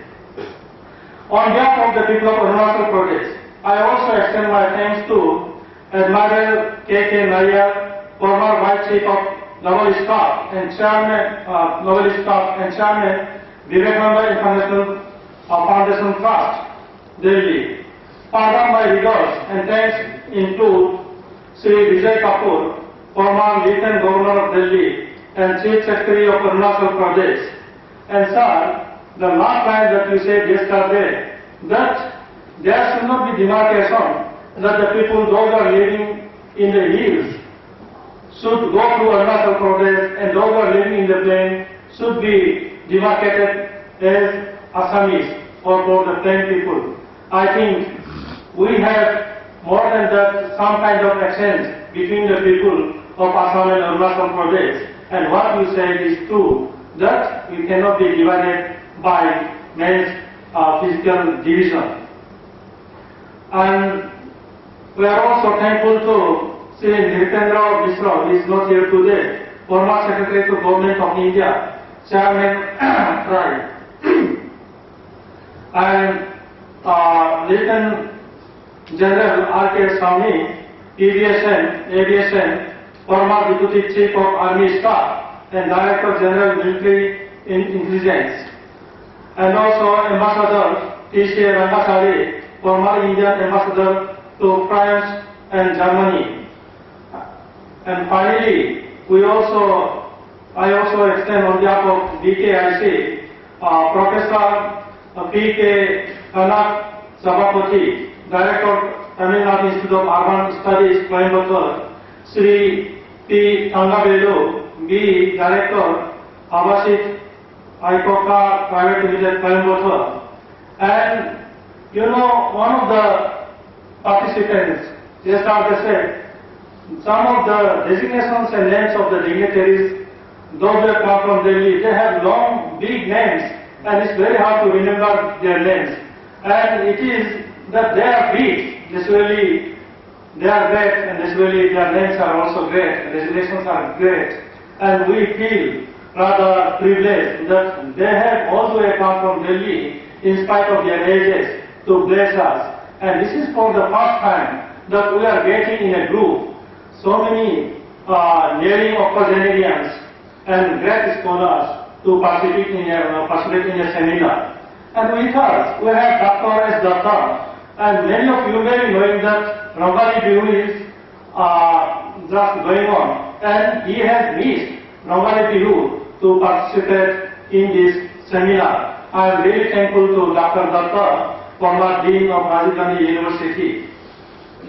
And I would also like to go to the holy path of Sri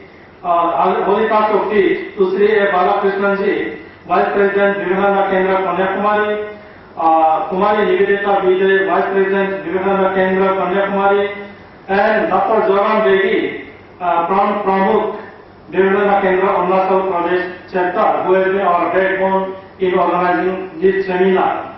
I would also like to extend my heartiest thanks to Sri Kiran Rijisu. He was supposed to go to Delhi, but his presence has added a lot to our seminar. And the feedback he has given has been drawn from his own experience as Member of Parliament, and he is, of course, we used to see him speaking in the TV, but personally we have heard him, and certainly we have seen the essence in him, and may God bless him to go ahead in a better leadership in future.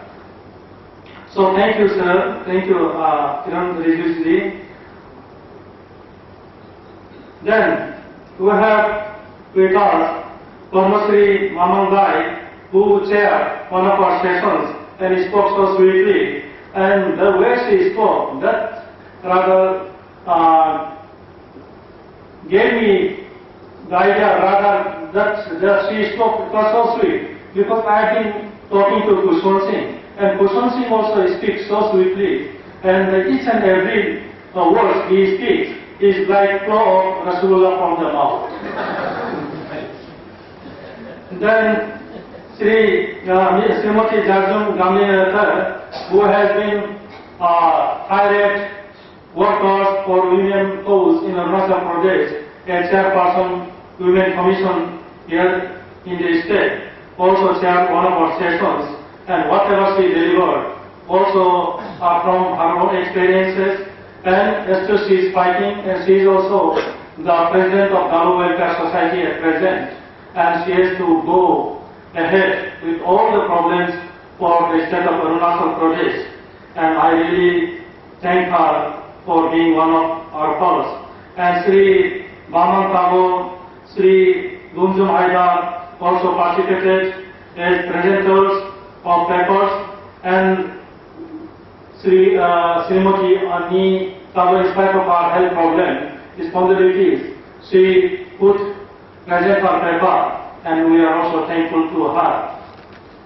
Finally, I also extend my thanks and gratitude to Commissioner and his officers, the state protocol, for allowing this hall, this gorgeous hall, and for 2 days. You know, sometimes it's not possible to get this hall, but they have made it available to us because of their respect and dedication to Vivekananda Kendra. And we are really thankful to Sri Tata Nagar Commissioner, then Nilam Teji, the protocol officer also. Then, with us, though Honorable Chief Minister is not with us, but we are fortunate to have his advisor, Mrs. Nanam Jamo, who also is present here. She has been with us for the last 2 days, and she is very much there. And I think she will be the person to give the report to Honorable Chief Minister. Though Honorable Chief Minister is not here, but you will know through her what our activities. So we are thankful to her. And at last, one must thank to the 2 pilots of the proceedings from day one, Junior Basa and Lisa Mamda, our anchor and compere. So they have added all kinds of haldi and masalas, and at the same time given the best of anchoring capacities, and also sailed us for 2 days to the best perfection on the other side of the river. So we are thankful to both of them. And yes, Nadimat, I have covered you. Apart from that, I also thank on behalf of the organizer, our own organizer, Rupesh. He talks less, works hard, moves along, but his mind is occupied with all the activities. He is another mobile computer who has been working with us.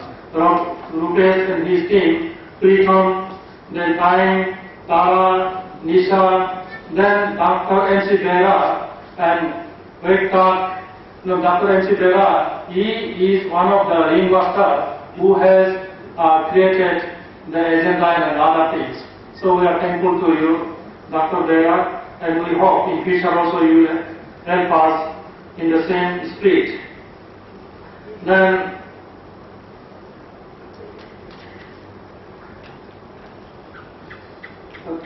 again, you know, physically we have talked here, we have discussed many things, but it will be known through the print media and also electronic media. So we are really thankful to them who have been yesterday also today, and it is through papers, and the Sentinel Executive Director has also come, Japun Gamling, and very much here. So all of them will make us justify our existence for the last 2 days. I thank them also for being with us. And Provinji has not given any talk, but he has been there to bless us, and he has done a lot of hard work with us, guidance. So we are also thankful to you, Provinji. And many of the participants said that the papers have not been circulated. But then we shall bring out all the papers in the form of book by BKIC, and because it will be compilations, proper editions. Therefore, you should not have any worry, and you will get it in future, maybe sooner or later. But we assure you that you will get the copies. So with this, if there is anybody whom I have not mentioned, please pardon me. And if on behalf of the organizer, if there is any mistakes, any inconvenience created from our side, I beg pardon for it. And if there is anything good that we have done, all credit goes to you. With this, I thank all the dignitaries, those who have come from Delhi, and also from Kanyakumari, from Guwahati, and also from the districts like Makarpado, the Jini, and all other from Changlang, Tira, and also all other districts. So I thank you all for making this seminar successful. And then I thank our Honorable Minister who has blessed us and also given a long advice, and also given some kind of topics for our future thinking. Thank you. Thank you all. Before we end, we have the concluding prayer, which would be by the Doni Polo Yelamka Bang Itanagar, led by Mr. A.P. Karne and Molanka no kayum sinam agelo mom agin pe imolanka nyam nyam nyam nyam la kolomon dapo akrien tuje molanka gemen rammen da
Om